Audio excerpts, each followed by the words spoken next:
Welcome to the Veriff Voices podcast, a collection of conversations with leaders from across the industry, sharing tips and valuable insight into shaping the future of online identity. This podcast is brought to you by the people of Veriff, rebuilding trust in the digital world. Hi, and welcome to the Veriff Voices podcast. Today, we're going to be sitting down with Sathya Gopalakrishnan to talk about customer collaboration and how it enhances identity verification. I am Aaron Schroeder, your host, and with that said, let's dive in. Sathya, how are you doing today? Hello, Aaron. Good to speak to you. I'm doing very well, thank you. How are you doing today? Yeah, I'm doing great, and I'm really excited for this conversation. I know you and I have had a number of good conversations. I've always enjoyed our internal syncs over the past year, and so I'm really excited to share this with a broader audience and give them a little bit of a peek behind the curtain into what Solutions does and how we collaborate with customers, and just a little bit of a day in the life. Absolutely. I'm looking forward to that. Yeah, so I think let's set the stage, so to say, with a little bit of an introduction to you. I've had the pleasure of working with you for a little over a year, but for our audience, let's get to know you a little bit. So I currently solutions team at Veriff. So primarily working with the sales team, our customers, as well as the product team. Before that, I used to work in different roles. So I started my career sitting behind the desk as a support engineer and gradually moved to the front working with customers. So I've had the opportunity to work with technology from a hosting perspective. And what I enjoy most is working with customers. And that's a perfect segue. So that's going to be definitely a core part of the conversation today. And I think for a lot of us as engineers, we think about the technical, right? But of course, the relationships, and specifically with our customers, are so critical, especially for us as solutions engineers. So can you tell us a little bit more about that, the importance of the relationships with customers? How do we foster those, and how does that relate to our daily lives as solutions engineers? So as a solutions engineer, or as a sales engineer, there are so many different acronyms that a solution engineer relates to. It's from a customer's perspective, the way we build that relationship is being their trusted advisor, giving them solution to their problems rather than creating more problems for them. So, and one thing I always encourage within my team, and I try to follow, is going with a solution mindset. Everything has a solution. We just need to find it. Yeah, 100%. I know as a member of your team, I really try to embody the solutions name, right? We are here to solve things, and that's what we should be doing every day. I'd love to hear a little bit more about how do we really do that in a granular sense with our customers? How do we understand their needs and translate that internally? A conversation starts by asking, why are we having this conversation? And it's the why, what, and the how. What is the problem for the customer? What is it that we are trying to solve? Second aspect of it is understanding the underlying why. Sometimes in the beginning, this is, a typical conversation starts with, I need ID, or this is what I want. But when you start trying to understand why the customer is trying to get to that, is when you start getting into the details. It has to be a conversation with the customer rather than, I want this, here is what we offer you, that. No. And this also involves a little bit of storytelling. And, as from the time we grew, from the time we were children, we all love a little story. And when you start having a conversation, trying to have a story with the customer, solving their problem, making them a character in that, that's when the actual conversation happens. That's when they start opening up. That's when the pain points come to play. And that's when you can start really looking at, how are we going to solve this problem for the customer? 100%. Now, in digging a little bit deeper there, what are we hearing from customers these days as we're going through this solutioning process with them? What are some of the emerging themes that we're seeing in IDV, this really evolving and rapidly changing space? One of the biggest challenges, or one of the things which we are hearing from customers is, I would say, generative AI. There are trends on fraud patterns, the deep fake. All these are all the challenges which the customers are looking at. And what the customers want is not how we solve the problem today, is how we solve the problem for the future. So it's a long-term partnership that the customers are looking for. And we at Veriff also want this engagement to continue as long as we can help the customer. And that means forever. So these trends are primarily not only from the IDV space, it is all the different patterns and the fraud experiences that the customers are seeing. That's why customers would like to know, what are our thoughts on this? What are the challenges which they are seeing? And they would like to have a more holistic solution rather than a point solution of I need IDV. Absolutely. Now, when we're going through this process and we're trying to understand some of these expectations, what do customers expect from our service, and how do we best meet their needs in these shifting landscapes with these evolving fraud trends and these things that can change so quickly? It's I think what customers expect from us is there are so many IDV providers.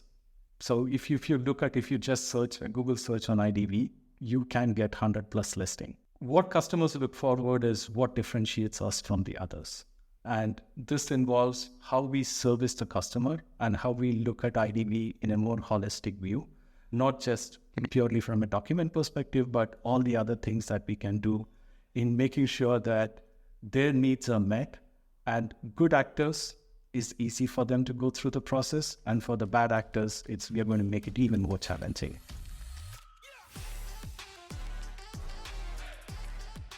So as this technology is evolving and we're meeting those different expectations, where do you see the demands coming from customers in the short term, like maybe for the rest of the year? What do you see on the horizon as far as IDV goes?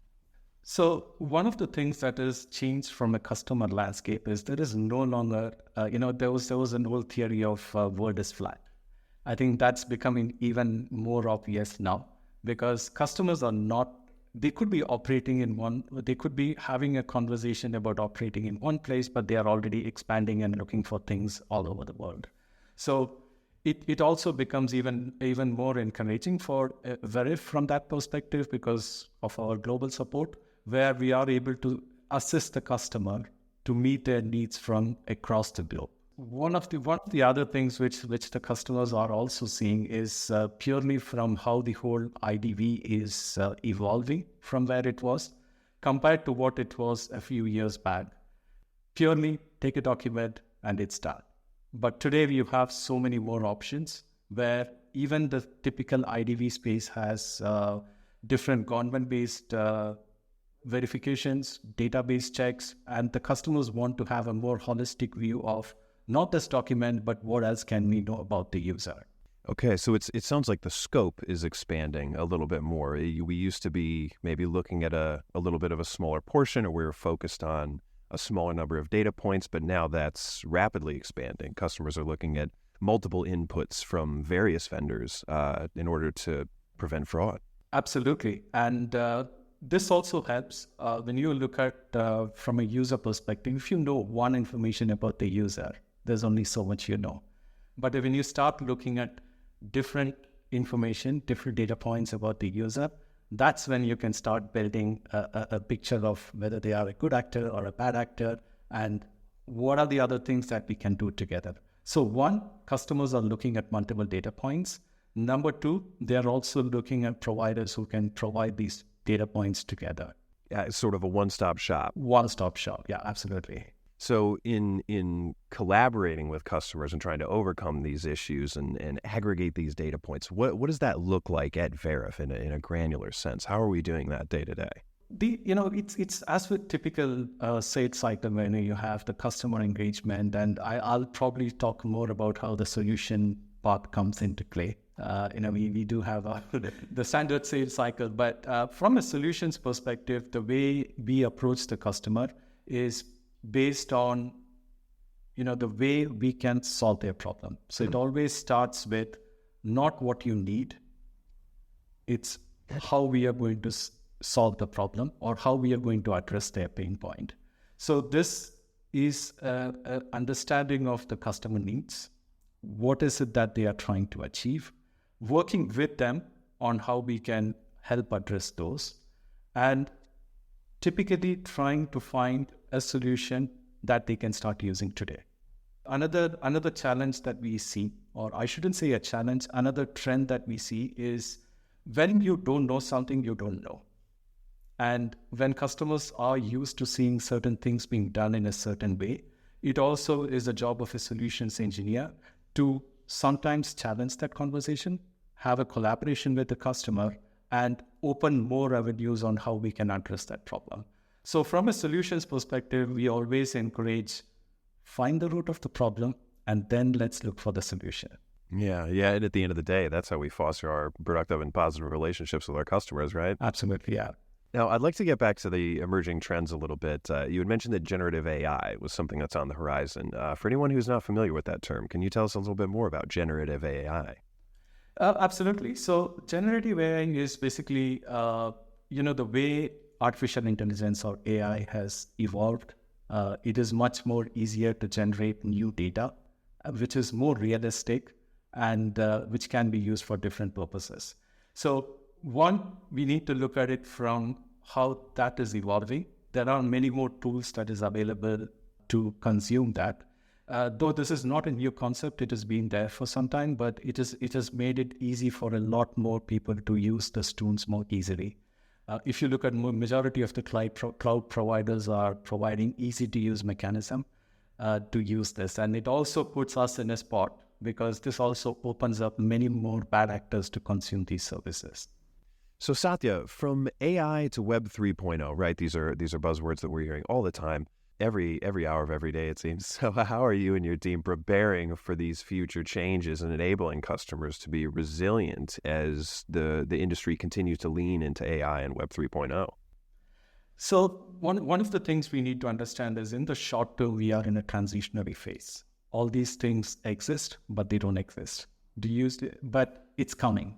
And from a user perspective, I think privacy and data protection is going to be the key element which is going to drive these. And as a team, I think we need to know how these are progressing in different trends. So we, speaking to customers, looking at how they are looking at this, internal research on what are the trends we are seeing and how we can improve on from a product and a solution perspective. And number 3 is also listening to the analysts, looking at what they are thinking, because they will also be speaking to various different customers. So those are kind of, the preparation. Now, if you ask me, is there anything we can prepare on? We just need to be up to speed on how this is progressing. And this also comes to the second part of the solutions being, as a solutions engineer, you need to focus on what you need to do. But at the same time, you need to keep your ears and eyes open on what's happening around you. So that's how I think we are preparing as a team, trying to understand how these concepts actually work in principle. Some of them are like buzzwords, right? So they say, Web 3.0, it's, how does it impact? But will it impact? Yes, it will. Eventually, everybody wants it decentralized. I don't want to share everything about me every time. I want it to be in a controlled. I own my data. And can I trust the person who is asking me to give my data? So all these are going to be the underlying elements of how these progress. And I think this is where we need to be keeping up to date on how these are progressing. So it's a bit of self-education. It's a bit of understanding the customer and the market trends and keeping up to date with technology. Yeah, no, I think that's some great stuff, particularly about the data privacy. I think those are some really good points. And then that's also an amazing segue into how we can create these great outcomes for our customers, be the voice of the customer internally at Veriff for us as the solutions team, and also hear their feedback, keep those ears open. So could you explain maybe some of the most impactful customer feedback that you've received in the past and how that's helped to enhance some of our services? I'll without going into the specifics, it's always, I always tell my team, and I think my team would echo that, is it's always nice to speak to a customer. It's always fun speaking to them. And some of the things that we have seen from the customers of how we think something is going to solve the problem to how that creates a new challenge for the customers. And hearing from customers on what their thought process is and using that feedback to evolve our products has been, I think, that's been the most impactful. Now, one of the things which I've been practicing or trying to practice is what we call the design thinking process. I don't want to deviate into a new topic, but that is something which is more what we call the human-centric approach. And working with customers on implementing some of these, conversations using design thinking has been really helpful in opening up that conversation with the customer. And that feedback has definitely helped us improve our services and product for our customers.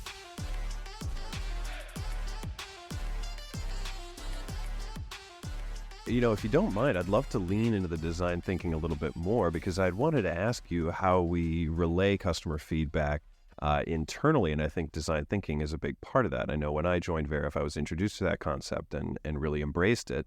But for anyone who's listening who hasn't heard that, could you tell us a little bit more about design thinking and what that means to us? So in very simple terms, it's how we think of solving a problem, keeping the human or the end user in focus. You can solve a problem in different ways, and that's the flexibility of technology. But does it really address the problem for the end user? Now, it could be anything from how the user experiences the IDV flow. What is their pain point in that process? What happens after they have completed the verification? How long do you want to hold the user in that process? I'm just giving some examples of where you could use this. And it also improves in our product flow. When we design our products, we start thinking about keeping the user in focus. What is the problem that we want to solve for the user? And how do we create anything from the user experience? It could be anything to how the product responds to their request.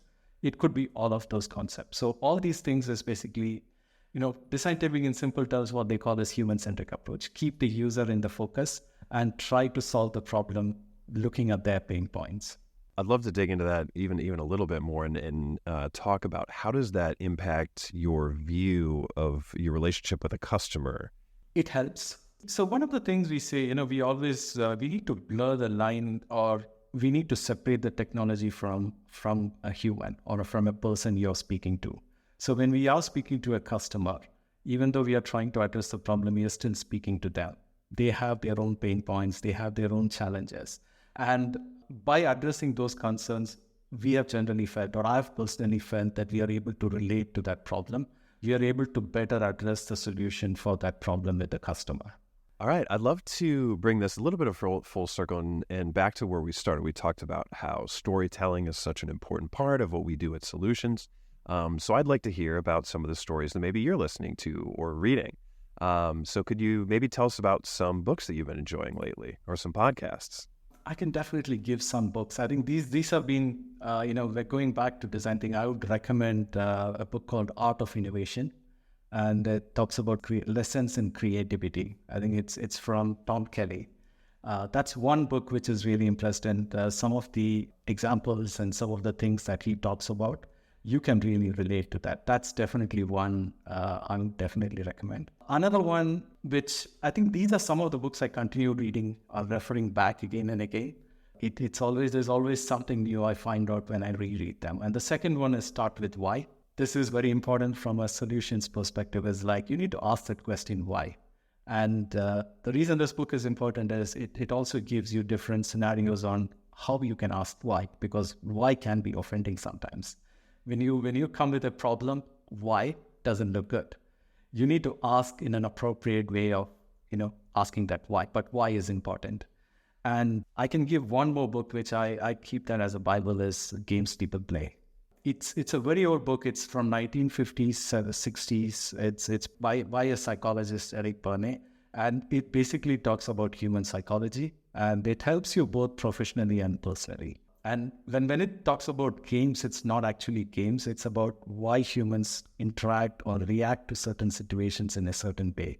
And it puts a lot of perception on, the customer is angry. There are other things that the customer is going through. So you don't need to, take it personally. So that also is another one I would definitely recommend. Oh, great recommendations. I'm looking forward to reading some of those myself. I'd also love to touch on movies. Any good movies coming through your flow lately? Or TV?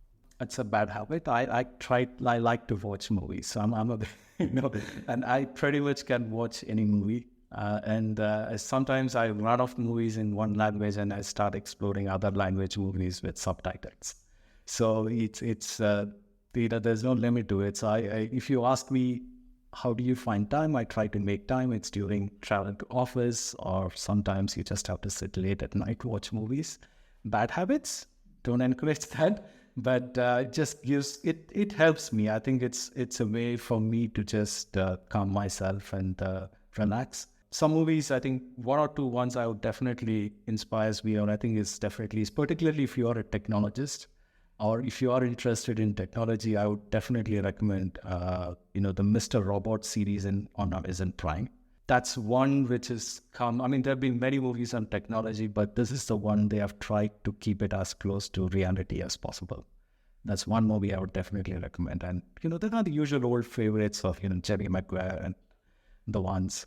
But I wouldn't say no to any movie. Every movie has something to show you.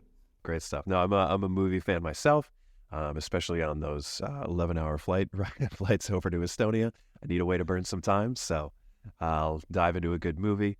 I'm fascinated by the art of storytelling, so that's really piqued my interest. I love to see the way the different cultures tell their stories, the different things that they'll highlight, the different ways to tell similar stories. Really some beautiful stuff in there. So. No, and there's one final one is I'm always impressed with Pixar, the way they do storytelling. And, sometimes you feel like, hey, it's just cartoons. It's not. There is a lot that goes into it. There's a lot of thought process that goes into making those movies. And some of them are even becoming like cult classics, right? Animated movies.